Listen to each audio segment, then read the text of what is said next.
ما судро кушода эълон мекунем. Дар инҷо айбдоршаванда Қобил Қодирзода ҳозир аст. Акнун сухан ба судяи муҳтарам дода мешавад. аввалан ассалому алайкум хонумҳо ва ҷанобон.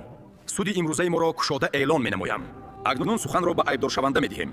айбдоршаванда Қобил Қодирзода, мақсади шумо аз ин ҷиноят чӣ буд?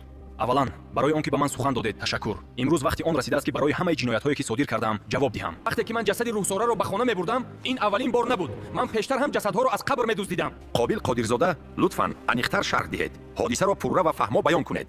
ман дар ин қабристон 5 сол боз посбон кор мекунам. ин корро низ 5 сол боз анҷом медодам. то имрӯз ҳар духтаре ки дар қабр дафн мешуд, бо ҳамаш шабамро рӯз мекардам. то саҳар боз онҳоро ба ҷояшон мегузоштам. баъзан онҳоро кофта гирифта ба хона мебурдам, мешустам ва баъд боз ба қабр бармегардондам. пас чаро рӯҳсораро боз ба қабраш барнагардондед? ман намедонистам, зеро он шаб каме зиёд нӯшида будам ва маст шуда будам. росташро гӯям, худам ҳам намефаҳмидам ки чӣ кор карда истодаам. лутфан ҳодисаи бо рӯҳсора рухдодаро пурра шарҳ диҳед. пас аз он ки рӯҳсораро ба қабр гузоштанд, ҳама ба хонаҳои худ рафтанд. ҳамон рӯз вақте ки шом фаро расид,